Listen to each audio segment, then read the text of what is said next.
Watch this video, then we'll talk.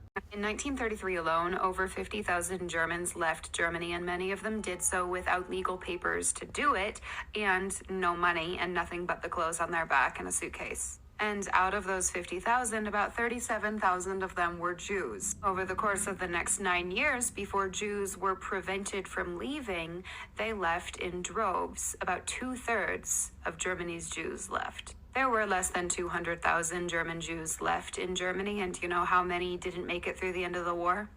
180,000. But not just Jewish people left Germany. See, about 500,000 people total left, and a lot of them were on the watch list as well. See, before the Holocaust took place, people could see the writing on the wall, and more often than not, it was women who were urging the men in their lives to make the move and leave. Women tended to pay a little bit more attention, and they have an intuition that men just don't.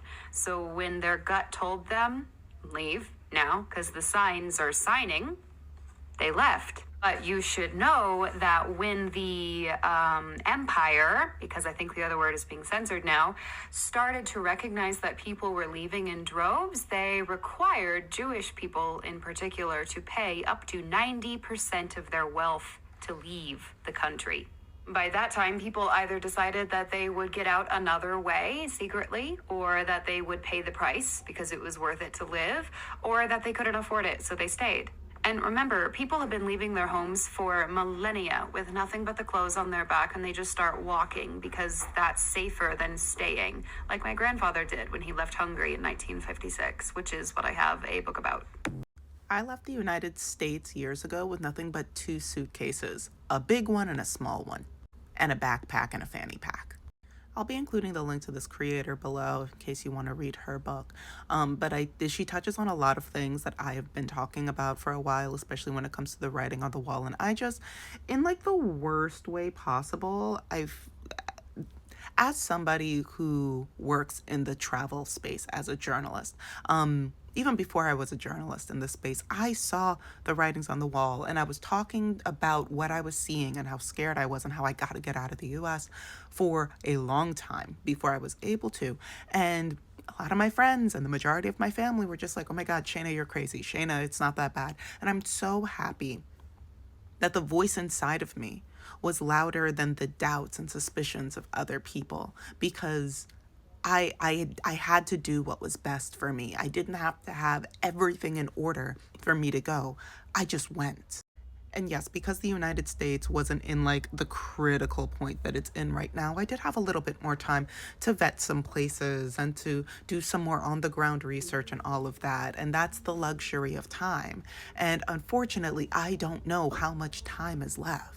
So I'm going to share the things that I had with me in my 2 suitcases, fanny pack and backpack, that were necessities. This is, if you can't carry anything else out, you can technically make it somewhere if you have these things, because that's what I did.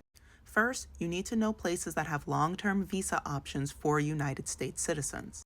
And you need to get on this fast, because with the way that the US is moving, especially with like, we saw I'm probably butchering his name, the Zelensky conversation that happened. And there's a German vacationer that's currently in an ICE detention center. It's wild right now. The international systems are very upset with the United States, so it would not surprise me if a lot of these long-term visa options get either removed or restrictions get put on them. I don't know. I'm just good at pattern recognition.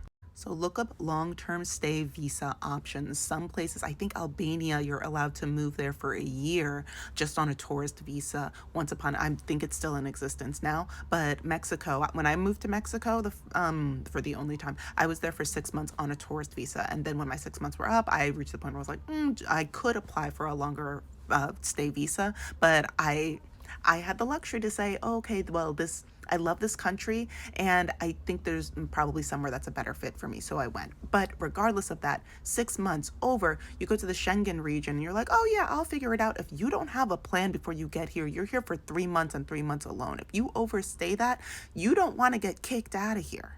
One, Visa. Two, have digital copies of all of your major paperwork, your birth certificate, if you feel like you might need to get a criminal background check or something, so that way you can apply for a longer stay visa. Get those done while you are in the United States and get digital copies of them. I'll be talking in depth about my transition from the United States to Spain long term and what I did for that on my Patreon. But one of the big things is that the criminal background check, because they need your little fingies, your little fingerprints for that. Everything else you can technically get done for a longer form visa in Spain. That you can get from Spain. It's just really hard. It's very expensive, and you don't want to have to deal with Spanish bureaucracy for something like that. And this varies from country to country.